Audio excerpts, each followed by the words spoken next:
প্রথমত আমাদের প্রত্যাশা ছিল যে এই নির্বাচনের পরে গণভোটের রায় অনুযায়ী জুলাই সনদ বাস্তবায়ন হবে এবং আমরা রাষ্ট্রপতি নির্বাচনে যেই ধরনের সংস্কার প্রস্তাবনা ঐক্যমত হয়েছিলাম সেই অনুযায়ী নির্বাচনটা হবে, কিন্তু সেই অনুযায়ী নির্বাচনটা হচ্ছে না।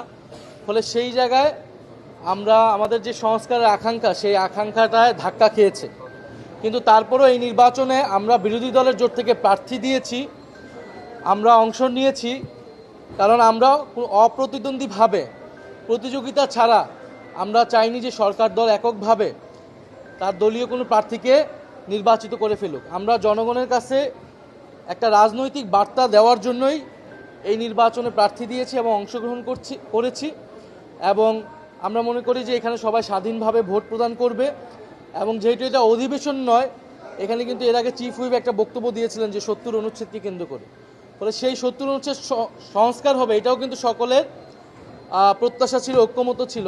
এবং সংসদে এটা বৈঠক হচ্ছে, এটা অধিবেশন না, এটা মাননীয় স্পিকার এটাকে সভাপতিত্ব করছেন না, ফলে সেইখানে ৭০ অনুচ্ছেদও এখানে কার্যকর হওয়ার কথা না। ফলে এটা নিয়ে বিতর্কটা রয়েছে, কিন্তু আমরা আশা করব যে সবাই আজকে স্বাধীনভাবে ভোট দিবে এবং একটা প্রতিদ্বন্দ্বিতামূলক পরিস্থিতিতে এই নির্বাচনটা হবে এবং দ্রুত সময়ের মধ্যেই যাতে জুলাই সনদ বাস্তবায়ন করে বাকি সংস্কারগুলো কার্যকর করা হয়। এবং সরকার দলের আজকে আরেকটা জিনিস স্পষ্ট হচ্ছে, তারা নির্বাচনের পর থেকেই বলে আসছিল যে অক্ষরে অক্ষরে তারা জুলাই সনদ বাস্তবায়ন করবে। তাহলে তারা বলতেছে মুখে এই কথা, কিন্তু তারা দেখেন প্রত্যেকটা কাজ করতেছে আগের ধারাবাহিকতায়। ফলে রাষ্ট্রপতি নির্বাচিত হচ্ছে আমাদের যে ফ্যাসিবাদী স্বৈরতান্ত্রিক যেই ব্যবস্থা, যে সাংবিধানিক ব্যবস্থা ছিল সেটার ধারাবাহিকতা হিসেবে কিন্তু বর্তমান রাষ্ট্রপতি নির্বাচিত হচ্ছে, নতুন কিছু না কিন্তু।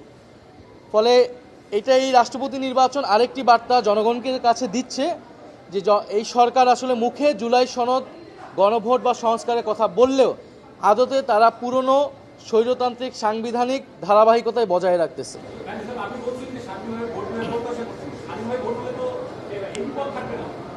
এটা পরিষ্কার না, কারণ এটা আজকে কোনো অধিবেশন না, আজকে মাননীয় স্পিকার সভাপতিত্ব করছেন না, আজকে প্রধান নির্বাচন কমিশনারের সভাপতিত্বে সংসদ কক্ষে একটা বৈঠক হচ্ছে, একটা নির্বাচন হচ্ছে।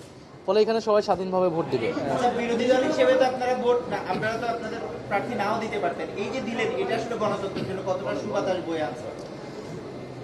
আমরা বিরোধী দল যে গণতন্ত্রের প্রতি শ্রদ্ধাশীল এবং আমরা একটা প্রতিযোগিতামূলক গণতন্ত্র চাই, এই বার্তাটা দেওয়ার জন্যই আমরা মূলত এই নির্বাচনে অংশগ্রহণ করেছি।